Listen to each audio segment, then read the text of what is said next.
పుల్లంపేట మండలంలో మరొక Janasena agent kidnap. దళవాయిపల్లి polling కేంద్రంలో జనసేన ఏజెంట్ రాజారెడ్డిని కిడ్నాప్ చేసిన వైసీపీ నాయకులు. పోలింగ్ కేంద్రంలో వైసీపీ నేతలు ఈవీఎంను పగలగొట్టడంతో నిలిచిపోయిన పోలింగ్. కొత్త ఈవీఎంలు తీసుకొచ్చి యథావిధిగా పోలింగ్ ను కొనసాగిస్తామని ఆర్ఓ లీలారాణి తెలిపారు. ఈవీఎం పగలగొట్టారన్న విషయం తెలుసుకుని జనరల్ అబ్జర్వర్ ఓం ప్రకాష్ బర్కర్ హుటాహుటిన దళవాయిపల్లెకు వచ్చారు. విషయం తెలుసుకున్న బత్యాల చెంగల్ రాయుడు, ముక్క రూపానందరెడ్డి జనసేన ఏజెంట్లు లేకుండా పోలింగ్ ప్రారంభం చేయడానికి వీలు లేదంటూ సుమారు అరగంట సేపు బైఠాయించారు. గ్రామ ప్రజలు కూడా టీడీపీ జనసేన ఏజెంట్లు లేకుండా ఎలక్షన్ జరపరాదని వాగ్వాదం చేశారు.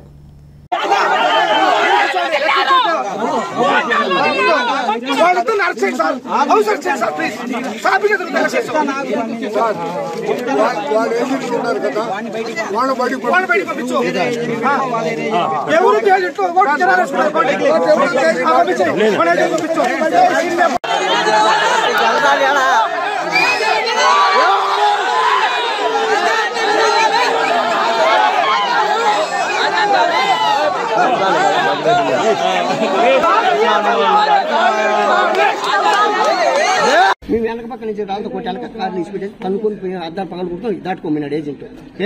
మమ్మల్ని అందరూ కూడా గడ్డనేసినారు. ఒక్క ఊరు 10 మంది పోలీసులు ఒక్క పోలీసు ఉంటే ఏం చేస్తాడు? ఒక పోలీసు ఎవరే కానీ కానిస్టేబుల్ ఎవరు అప్పుడు చచ్చిపోయినాక కానీ వీళ్ళు వచ్చి చూసేదే, డిపార్ట్మెంట్ చచ్చిపోయినాక వచ్చి చూసేది ఎంత? వాళ్ళ కుమ్మక్కలే కదా ఇచ్చేస్తాండి దీనిలో. ఇంకేమి లేకంటే 20 మంది, ఒకరిద్దరు కాదు 20 మంది సార్. బయట ఊళ్ళో వాళ్ళ ఊర్లో చూసుకోవాలి, మా ఊర్లో చూసేది ఏంటి?